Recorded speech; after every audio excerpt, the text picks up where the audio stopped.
Day 1 and Section 1 of the Wyoming BDR started out for us in Baggs, Wyoming and ended just outside of Centennial at Libby Campground. We did just over 150 miles and close of 10 hours of riding that day. On July 31st, we started out in Baggs. From there, it's just a short highway ride until we arrived at Wild Horse Basin. This was a beautiful high prairie area, which took us down some nice dirt roads to Boyer Ranch. From Boyer Ranch, picturesque two tracks took us back onto Highway 70 and to the Sierra Madre Overlook. From the viewpoint, the track leads down a gravel road through Aspen Alley onto rolling dirt roads with beautiful mountain views to the intersection of the expert section up Bridger Peak, which of course we decided to do. The Bridger Peak section led us back onto Highway 70 into Encampment, where we gassed up and got some snacks. From Encampment, it's a short highway section onto fast dirt roads along some nice ranch land, which led us through the Burnt Scar area and towards Roy Reservoir. This section is made up of windy, heavily wooded trails, which could be challenging when wet. Eventually, we made it into Centennial, where we gassed up one last time and had some awesome steaks at the Corral Steakhouse. We camped just a couple of miles outside of town at Libby Campground. Our group had 4 riders in total. We had Bradley on his Husky 901 Norden, Joe on his Husqvarna 701, Matt on his KTM 890R, and myself on another Husqvarna 701 Enduro. Due to some GoPro issues, we started our video here just outside of Boyer Ranch in some beautiful 2-track roads, which eventually took us out to Highway 70 and to the Sierra Madre Overlook.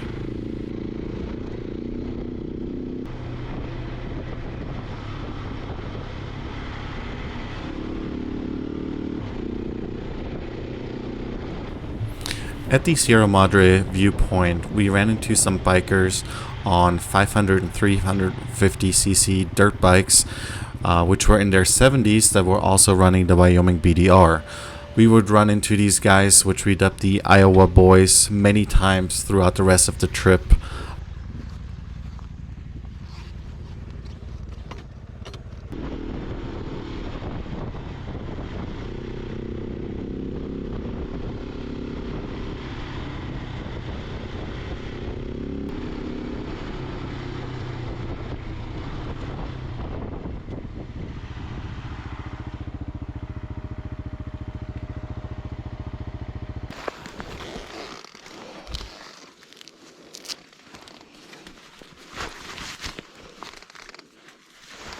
If anybody goes down, just honk. We'll probably hear that a little bit more. Yeah. But I'll stop where I can to wait.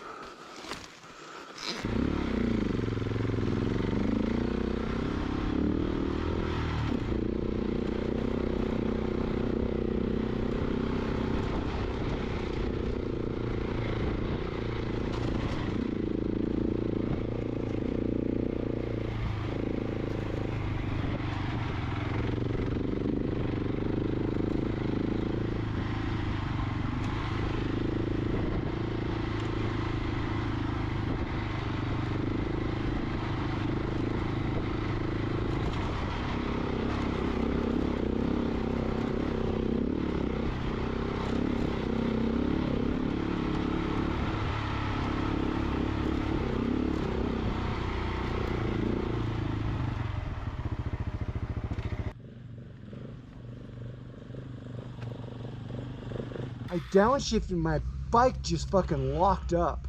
Oh, did you wipe out? Yeah, and Bradley had fucking wiped out because he had to avoid me. I created a pileup.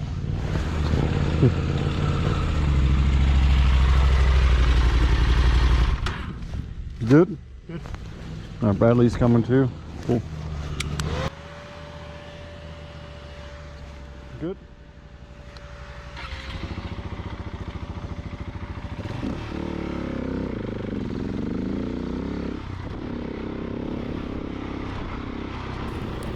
The Bridger Peak Expert section didn't really pose any issues for us on our lightweight 701 dual sports. However, we can definitely see that this could be challenging to some of the heavier adventure bikes due to steep terrain, loose rocks, and the occasional mud pits.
This was the first time during our trip that we came across some wild horses, which was really awesome to see. In the following days, we would see more and more of these horses all over the place.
gorgeous, right? With all the lavender flowers.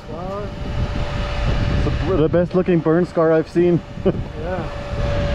Oh.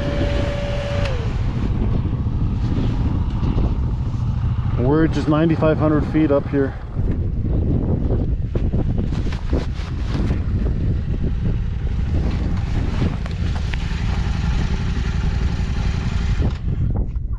Beautiful, isn't it? But we're heading like kind of this way, not over there. Yeah, well, somewhere towards between the rain and the left there.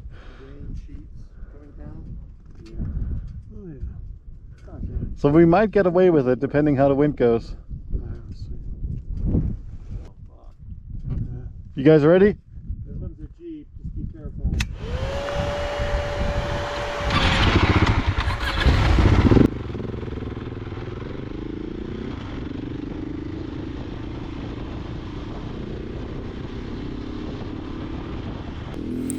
On the entire trip, with the exception of the last 2 days, we got really lucky with weather.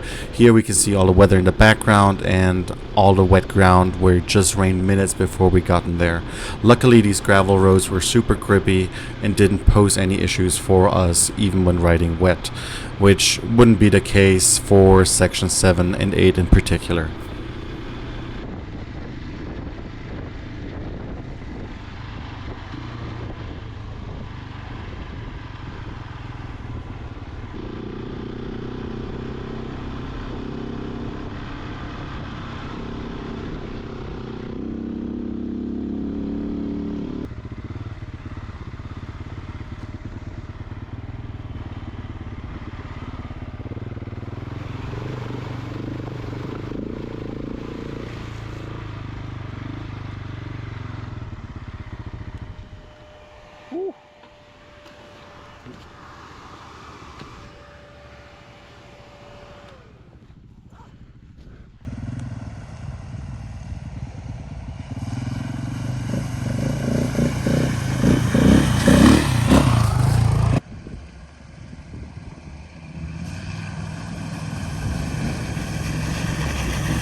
This shit is so slippery. Yeah, it is. Yeah, it's slippery as shit. That was just a fun section. Yeah. That was a really fun section. The dirt I felt was fucking packed.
really enjoyed that last time. It was a fucking slime corner. Holy shit, man. I was too low drifting. I thought I was going to eat shit. I don't know what you guys want for dinner, so there's a couple options here, but steakhouse sounded good. Yeah, man. Food.